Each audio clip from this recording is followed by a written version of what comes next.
하남시 외곽의 한 아파트 단지에 5월에 바람이 불어들던 날, 새 관리소장이 부임했다. 단지의 이름은 푸른솔 아파트, 총 300세대, 12개 동, 지은 지 14년이 된 중형 아파트였다. 외관은 꽤 반듯했지만 내부 사정은 달랐다. 민원 게시판에는 매주 새 쪽지가 붙었고 관리소 직통 전화는 하루에도 수십 번씩 울렸다. 입주민 대표회의는 언제나 고성으로 끝났고 이전 관리소장은 부임 8달 만에 스트레스성 위장장애로 사직서를 냈다. 그런 푸른솔 아파트에 새로 온 사람의 이름은 강태윤이었다. 나이 54, 키는 중간, 체격은 약간 다부졌지만 날카롭다기보다는 둥글었다. 흰 와이셔츠에 감색 조끼, 단지 로고가 새겨진 명찰을 달고 나타난 그는 첫눈에 그리 특별해 보이지 않았다. 조용히 짐을 풀고 관리소 책상 위에 작은 화분 하나를 올려두고 서랍 안에 손때 묻은 노트 한 권을 넣었다. 그게 전부였다. 경비원 박 씨는 옆에서 그 모습을 지켜보다 슬쩍 물었다. 소장님, 전에 어디 계셨어요? 강태윤은 잠시 창밖을 바라보다 대답했다. 상담소요. 20년 동안. 박 씨는 그 말의 의미를 당장은 알지 못했다. 그저 이상한 이력이라고 생각했다. 심리상담사가 왜 아파트 관리소장을 하러 왔을까? 월급이 더 많은 것도 아니고 편한 자리도 아닌데. 그러나 강태윤 본인은 알고 있었다.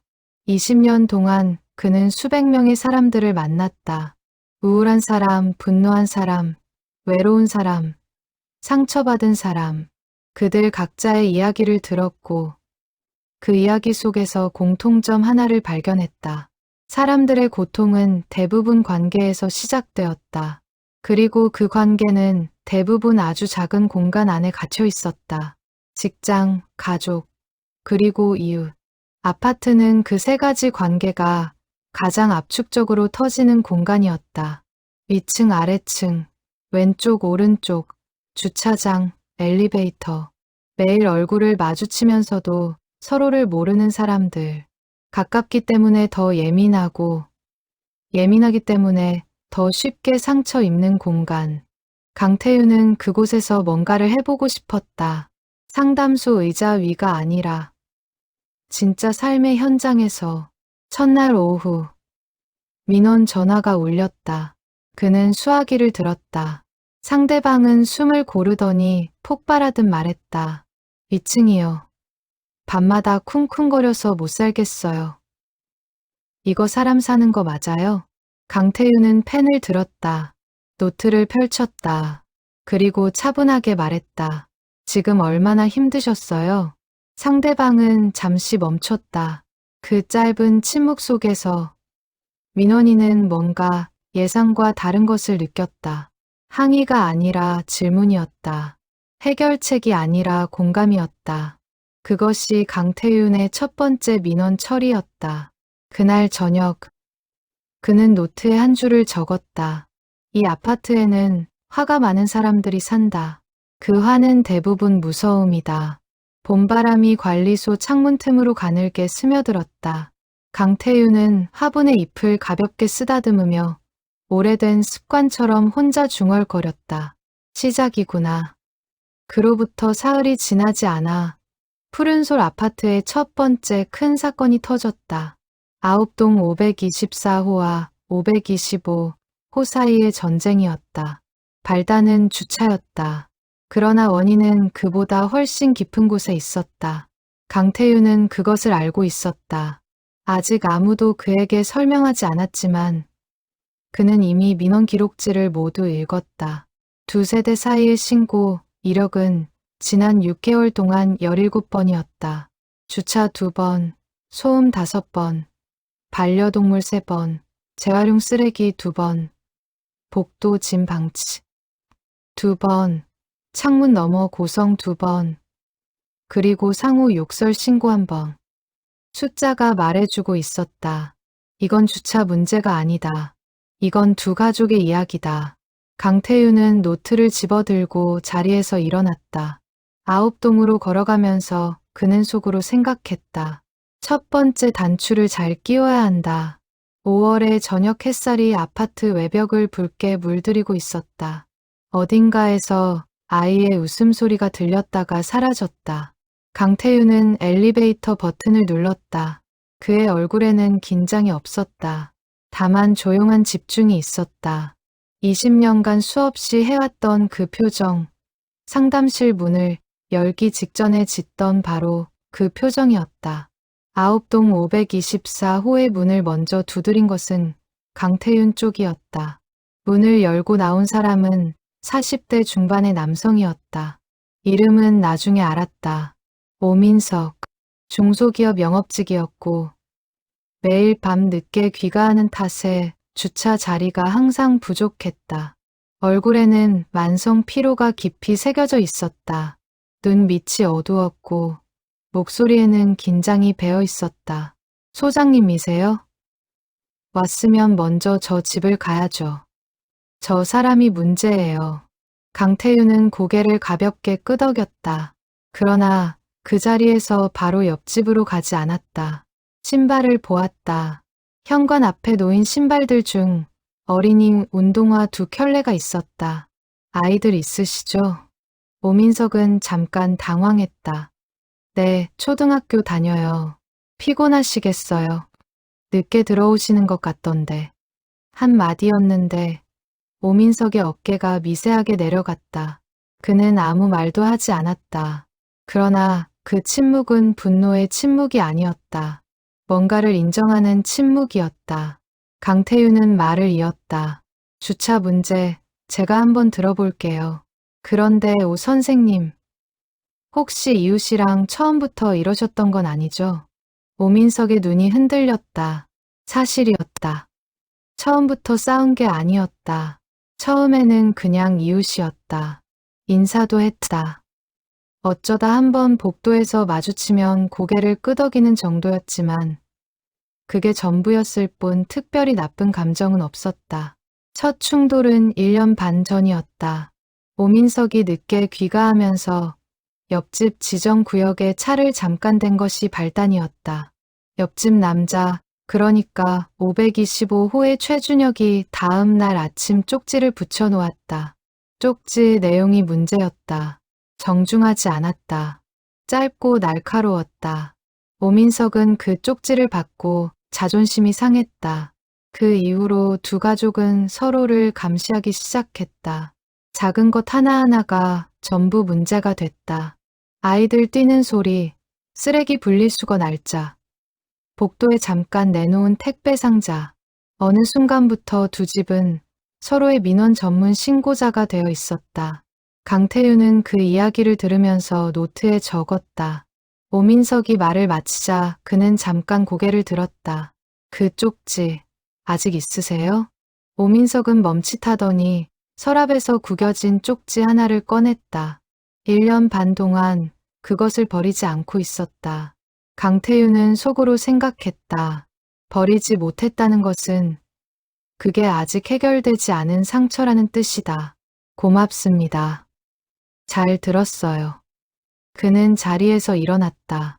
그리고 복도를 가로질러 525호 벨을 눌렀다. 문을 연 것은 40대 초반의 여성이었다. 최준혁의 아내 서유진이었다. 남편은 출장 중이라고 했다. 눈빛이 날카로웠다. 이미 옆집이 뭔가 말했을 거라고 짐작하는 표정이었다. 저 사람이 또 민원 넣었죠. 강태윤은 웃지 않았다. 다만 부드럽게 말했다. 아니에요.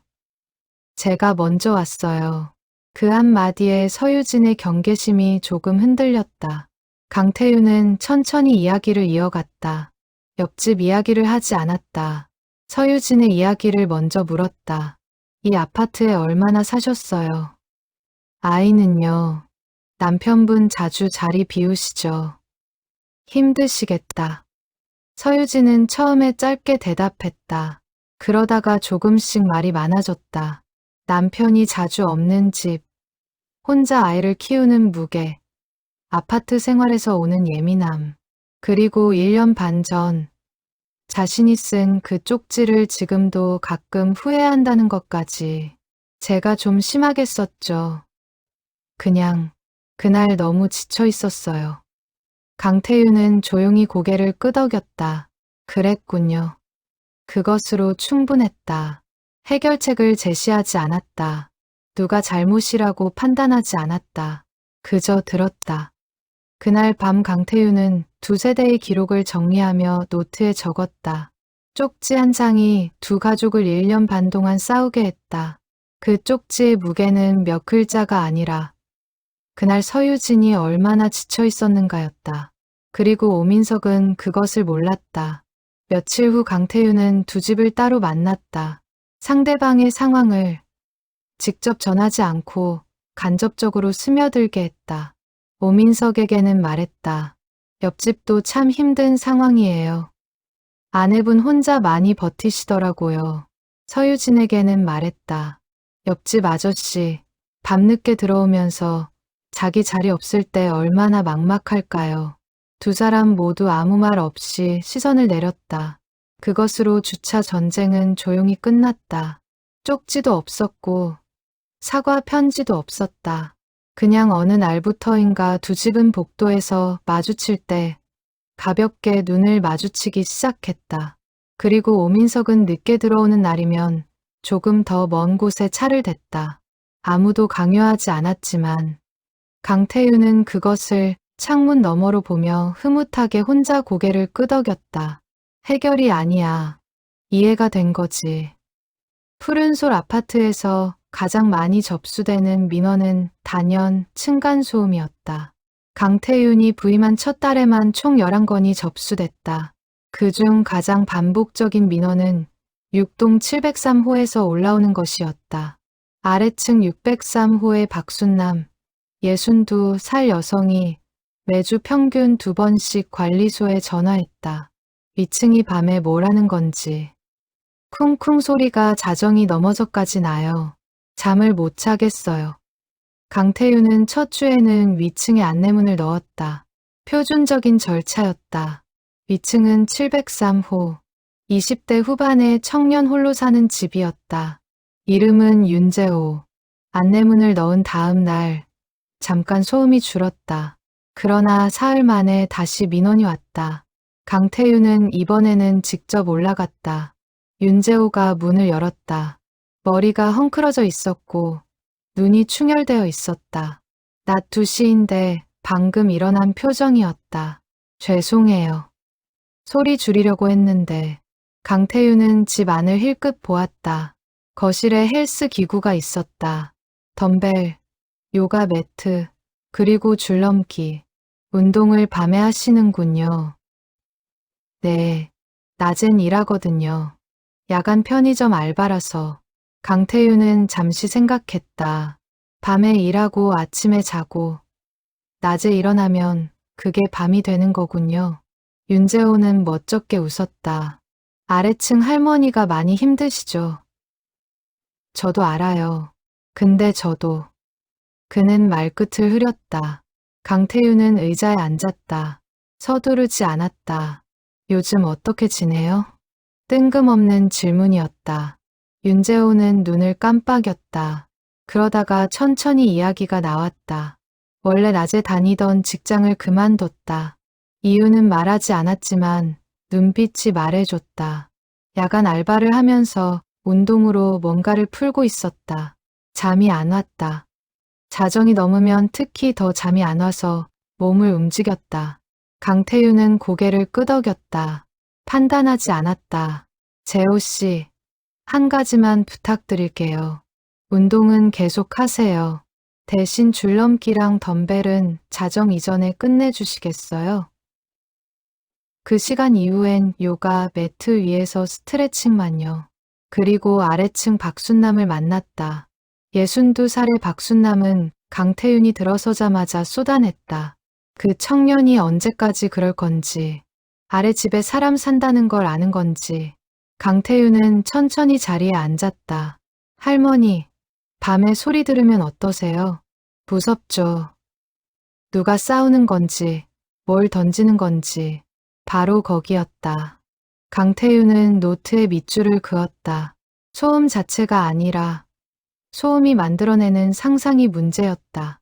혼자 자는 밤, 모르는 청년이 쿵쿵거리는 소리. 그것은 박순남에게 소음이 아니라 불안이었다. 강태윤은 부드럽게 말했다. 위층 청년, 야간 알바 마치고 들어와서 운동하는 거예요. 건강한 젊은이예요. 위험한 사람 아니에요.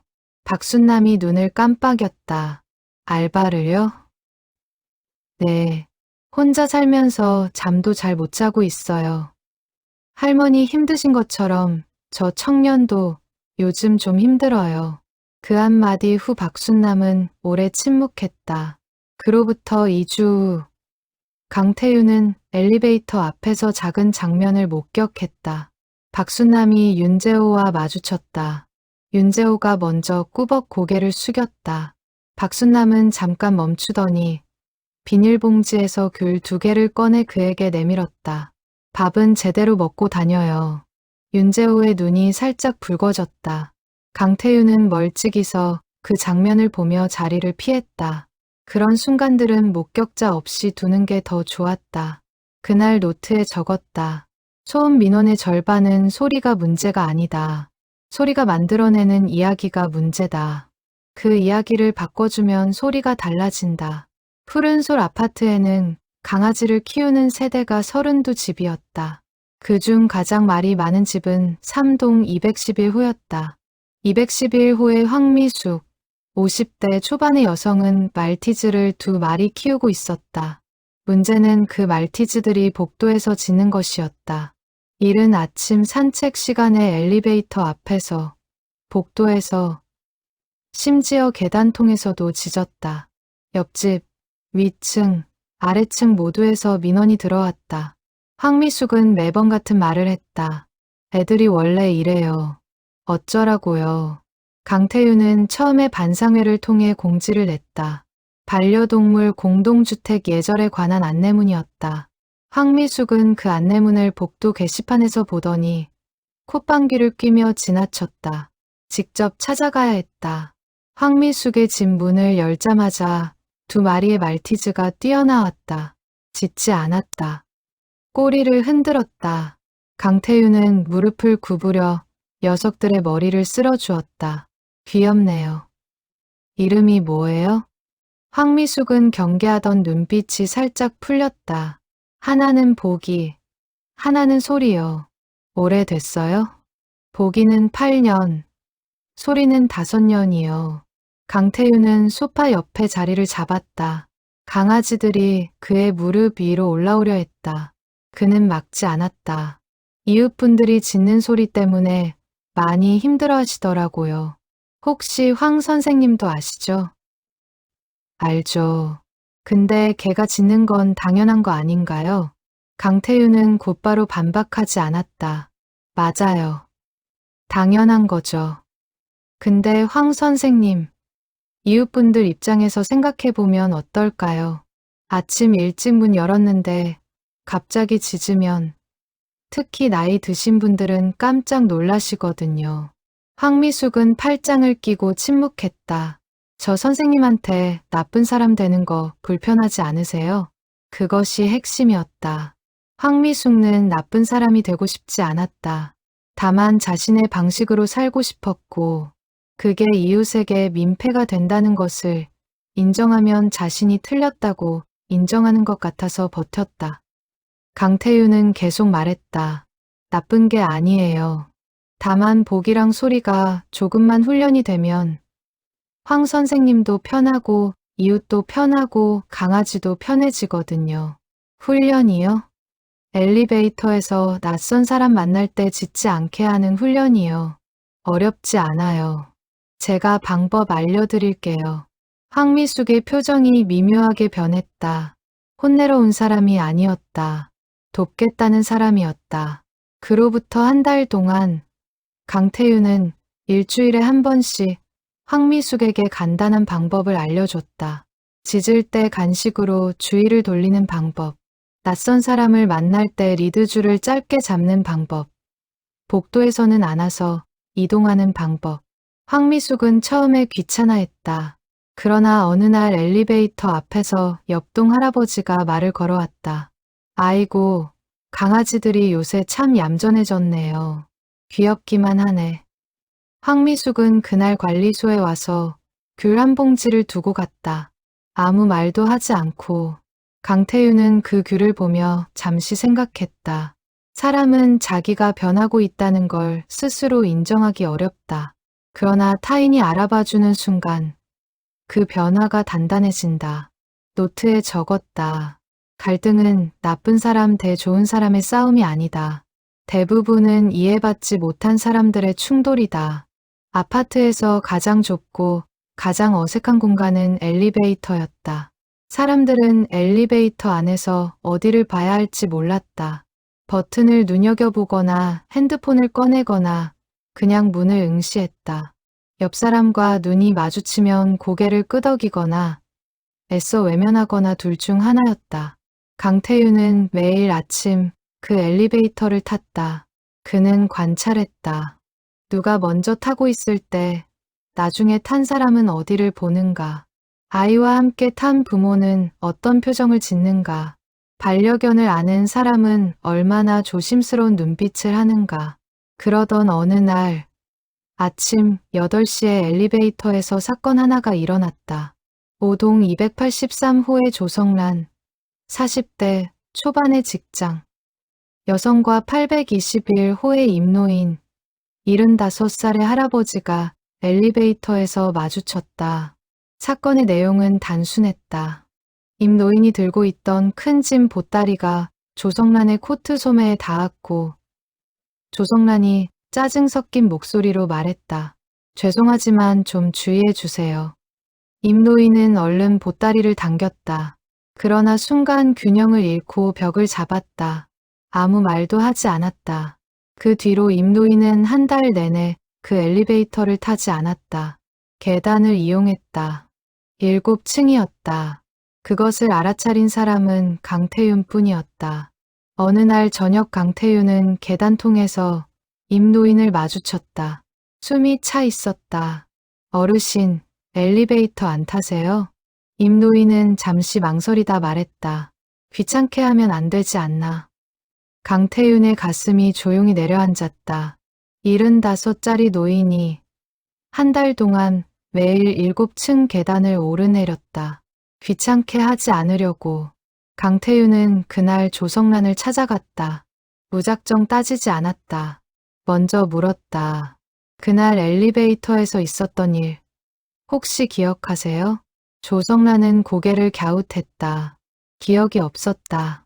그에게는 그냥 바쁜 아침에 한번 짜증낸 것이었을 뿐이었다. 강태윤이 설명했다. 임 노인이 그 이후 한 달째 계단을 이용하고 있다는 것. 7층을. 매일. 조성란의 얼굴이 굳었다. 그러더니 눈이 촉촉해졌다. 제가 그런 말을 했나요? 전혀 몰랐어요. 강태윤은 고개를 끄덕였다. 조 선생님 나쁜 사람 아니에요. 바빴던 거죠. 근데 그 한마디가 어르신한테는 굉장히 컸나 봐요. 조성란은 그날 임 노인의 집을 찾아갔다. 빈손으로는 가지 못하겠다며 편의점에서 두부 한 모와 달걀 한 판을 사 들고 갔다. 임 노인이 문을 열었을 때 조성란은 꾸벅 고개를 숙였다. 어르신, 제가 그날 실례했어요. 진심으로 죄송합니다. 임 노인은 눈을 깜빡이며 한참 서 있다가 말했다. 들어와요. 두 사람은 그날 오후 임 노인의 집에서 달걀찜을 해먹었다. 강태윤은 그 이야기를 나중에 박 경비원에게 들었다. 임 노인이 직접 관리소에 와서 전했다. 소장 덕에 나도 덜 외롭고 그 아가씨도 마음이 편해졌다고. 박 경비원은 신기한 눈으로 강태윤을 바라봤다.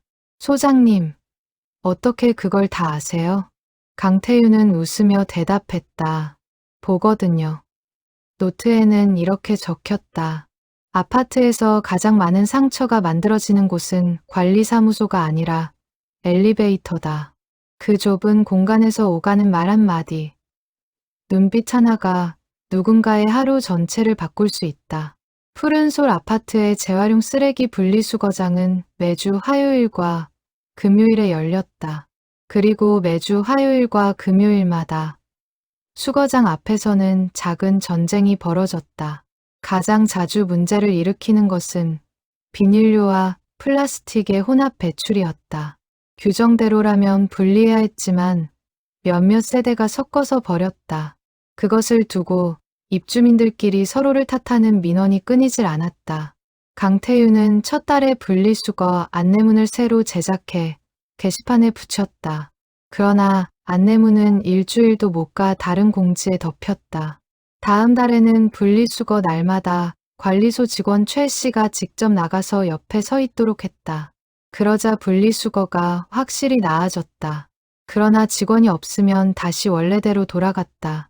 강태윤은 세 번째 방법을 썼다. 아무도 예상하지 못한 방법이었다. 그는 수거장 근처에 자주 나타나는 주민 중에서 분리수거를 가장 꼼꼼하게 하는 사람을 찾았다. 이동 312호. 27년째 이 아파트에 사는 이정욱 할머니였다.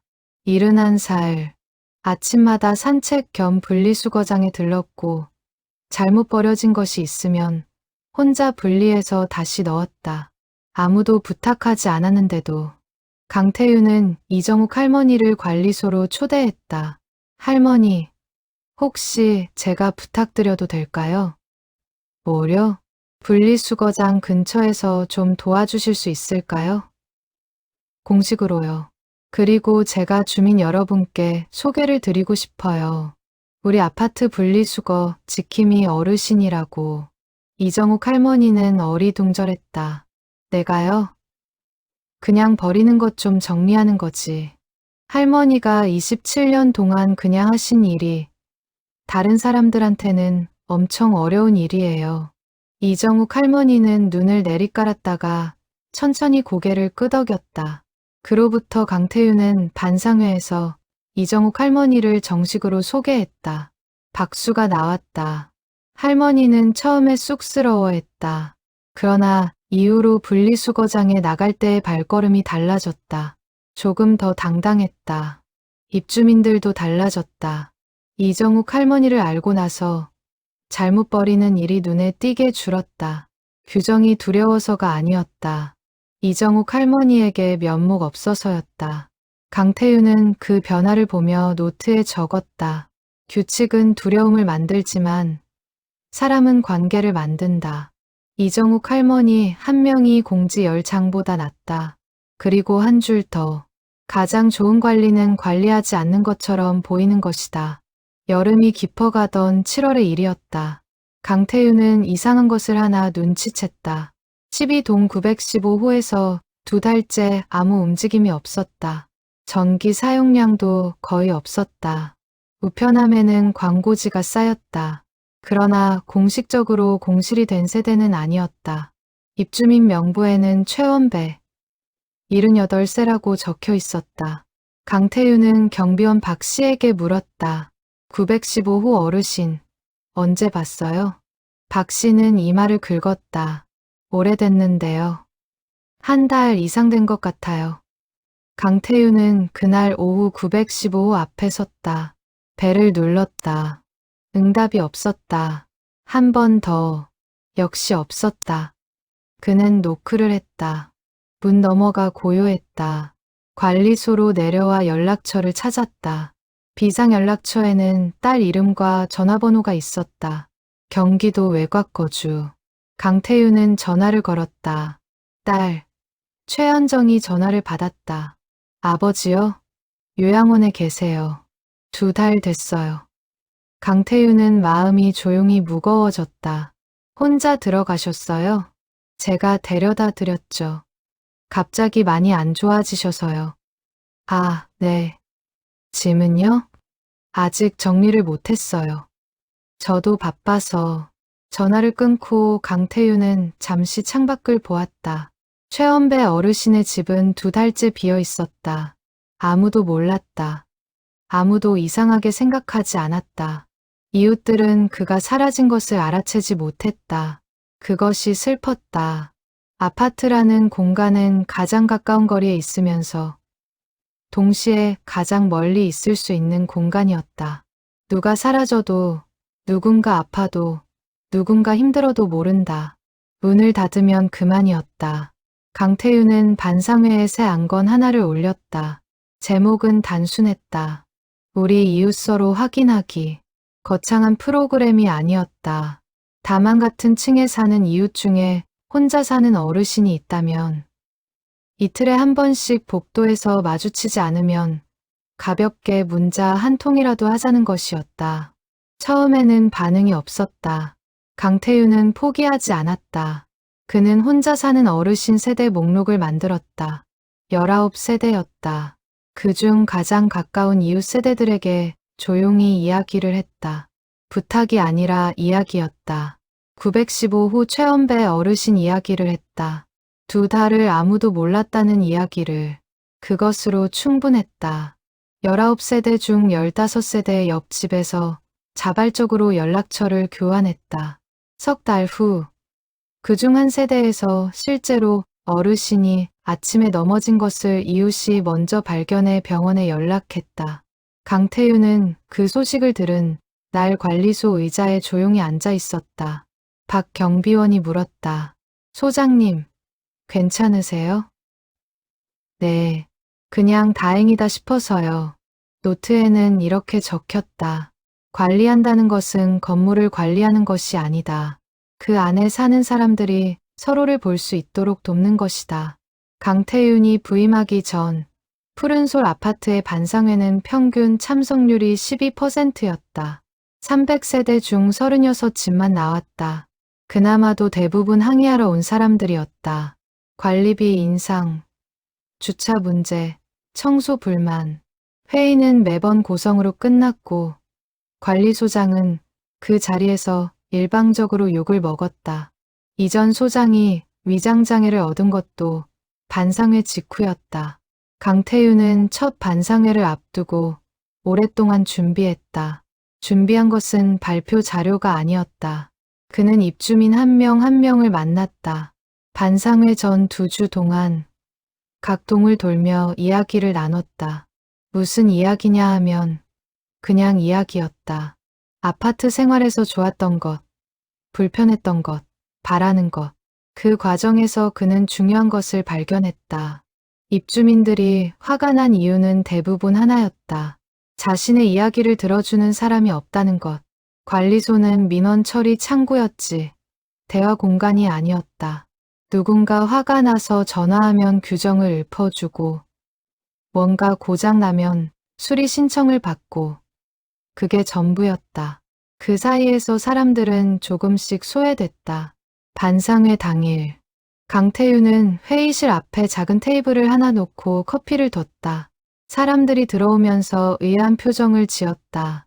이전 소장은 테이블 뒤에 앉아 공식 문서를 들고 있었는데 이번 소장은 커피를 따르며 사람들에게 먼저 인사를 건넸다.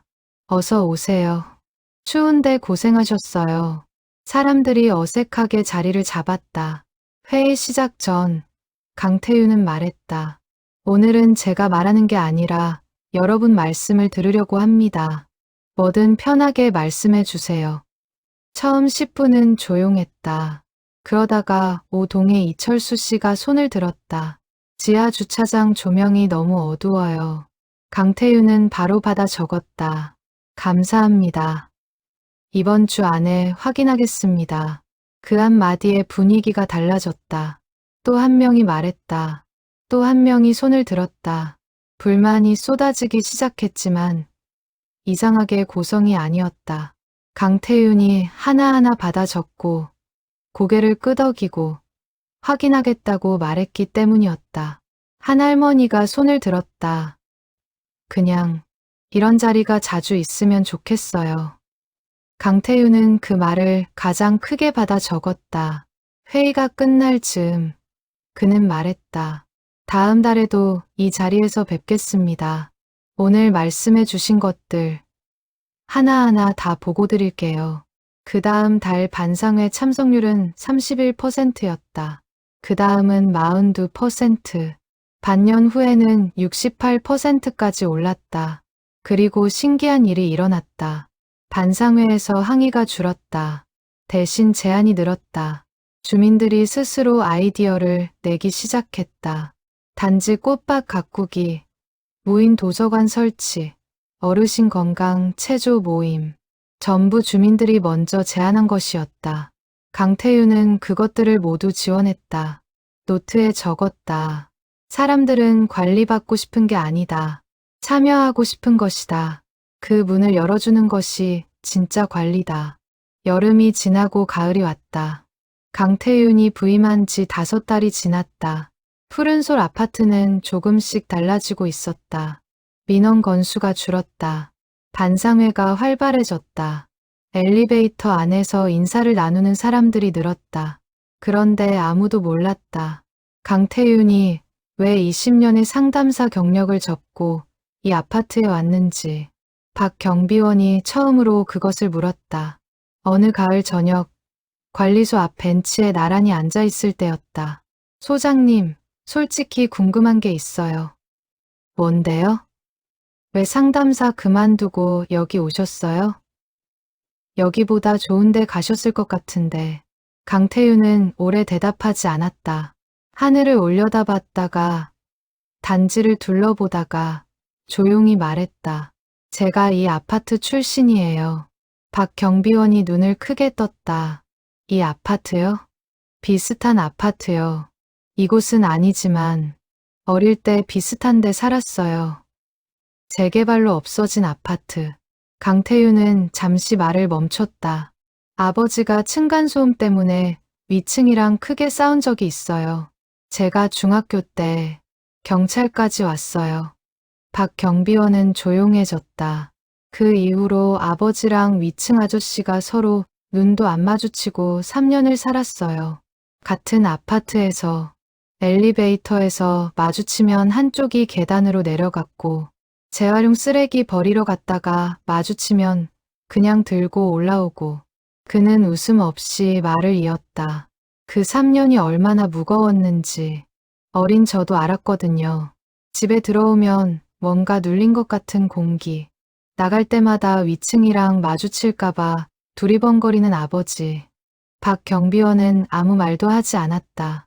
나중에 재개발로 이사를 나오면서 아버지가 위층 아저씨를 마지막으로 마주쳤대요. 이사 트럭 앞에서 아버지가 먼저 고개를 숙였대요. 위층 아저씨도 고개를 숙였고 그게 전부였대요. 강태윤의 목소리가 조금 낮아졌다. 아버지가 나중에 그러시더라고요. 그때 그냥 먼저 말 한마디 했으면 3년이 이렇지 않았을 거라고. 그 말이 오래 남았어요. 박 경비원이 물었다. 그래서 상담사 하신 거예요? 그래서 상담사 했고, 그래서 여기 왔어요. 두 사람은 한동안 아무 말 없이 앉아 있었다. 단지 안에서 아이 하나가 킥보드를 타고 지나갔다. 어디선가 저녁 냄새가 났다. 한동에서 누군가 창문을 열고 이불을 털었다. 강태윤은 그 풍경을 보며 말했다. 이 안에 사는 사람들이 좀 더 가볍게 살았으면 해요. 위층 때문에 무겁지 않고 옆집 때문에 놀리지 않고. 박 경비원은 고개를 끄덕였다. 소장님이 그걸 만들고 있잖아요. 지금. 강태윤은 잠시 멈추더니 조용히 웃었다. 그러게요. 그날 노트에는 이렇게 적혔다. 나는 아버지의 3년을 보상하려고 여기 온 게 아니다. 다만 그 3년이 다른 집에서는 반복되지 않으면 좋겠다고 생각하면서 여기 왔다. 1년이 지났다. 푸른솔 아파트에 다시 5월이 왔다. 강태윤이 이 아파트에 첫 발을 디뎠던 그 계절이었다. 그러나 아파트는 달라져 있었다. 민원 건수는 1년 전과 비교해 절반 이하로 줄었다. 반상회 참석률은 전국 아파트 평균의 2배가 넘었다. 단지 화단에는 주민들이 직접 심은 꽃이 피어 있었고 이동 도서관 박스에는 매주 새 책이 채워졌다. 어르신 체조 모임은 매주 화요일과 목요일 아침 8시에 어김없이 열렸다. 그리고 엘리베이터 안에서 사람들은 인사를 나눴다. 오민석과 서유진의 두 가족은 명절마다 문 앞에 간단한 것을 놓아두는 사이가 됐다. 박순남 할머니는 윤재호가 야간 알바를 마치고 들어오는 날이면 가끔 쪽지를 끼워두었다. 밥 먹었냐는 쪽지였다. 황미숙의 말티즈들은 이제 엘리베이터 안에서 낯선 사람을 보고 짖지 않았다. 임노인과 조성란은 매주 일요일 아침 같은 시간에 산책을 나갔다. 이정욱 할머니는 여전히 분리수거장을 지켰다. 이제는 혼자가 아니었다. 같이 하겠다는 주민이 4명 더 생겼다. 강태윤은 그것을 알면서도 직접 언급하지 않았다. 그냥 지켜봤다. 어느 5월의 아침, 관리소 창문으로 따뜻한 바람이 들어왔다. 책상 위의 화분에는 새잎이 2개나 있었다. 처음 부임하던 날 올려둔 그 작은 화분이었다. 1년 동안 강태윤은 그 화분에 매일 조금씩 물을 주었다. 급하게 줄 때도 있었고 바쁜 날은 있기도 했다. 그래도 화분은 살아남았고 잎을 틔웠다. 그는 그것을 가만히 바라봤다. 그때 관리소 문이 열렸다. 12동 915호의 최연정이었다. 최원배 어르신의 딸. 손에는 작은 쇼핑백이 들려 있었다. 아버지가 드리라고 했어요. 어르신이요? 요양원에서 여기 얘기를 드렸거든요. 소장님이 신경 써주신다고. 그랬더니 아버지가 직접 뭔가 보내셨어요. 쇼핑백 안에는 손글씨로 쓴 쪽지 한 장과 전통 꿀차 작은 병 하나가 들어 있었다. 쪽지에는 이렇게 적혀 있었다. 고맙습니다. 거기 사람들 잘 부탁합니다. 강태윤은 쪽지를 손에 들고 잠시 아무 말도 하지 않았다. 최현정이 돌아간 뒤 그는 꿀차병을 책상 한쪽에 올려두었다. 화분 옆에 그날 오후 경비원 박 씨가 들어왔다. 소장님, 오늘 별일 없죠? 강태윤은 창밖을 보며 대답했다. 없어요. 그럼 퇴근 때 같이 커피 한잔 해요. 좋죠. 박 씨가 나가자 강태윤은 노트를 펼쳤다. 1년 동안 빼곡히 채워진 노트였다.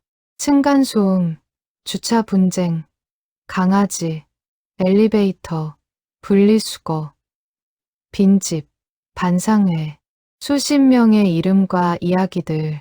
그는 노트의 마지막 빈 페이지에 천천히 적었다. 사람은 바뀌지 않는다고들 한다. 그러나 이 1년을 보면서 나는 생각이 달라졌다. 사람은 이해받으면 달라진다. 천천히, 아주 조금씩, 그러나 분명하게. 그리고 한 줄 더. 이 아파트는 아직 많이 남아있다. 오민석 씨 아이들이 더 잘할 것이고, 윤재호는 언젠가 낮에 일하는 직장을 찾을 것이고, 이정욱 할머니는 내년에도 꽃을 심을 것이다. 마지막 줄. 나는 그것들을 보고 싶다. 강태윤은 노트를 덮었다. 창밖으로 5월의 햇살이 아파트 외벽 위로 부드럽게 내려앉고 있었다. 어딘가에서 아이들이 뛰는 소리가 들렸다. 위층도 아래층도 아닌 그냥 단지 안 어딘가였다. 그 소리는 민원이 아니었다. 그냥 삶의 소리였다. 강태윤은 화분 잎을 손끝으로 가볍게 건드리며 조용히 웃었다. 그것으로 충분했다.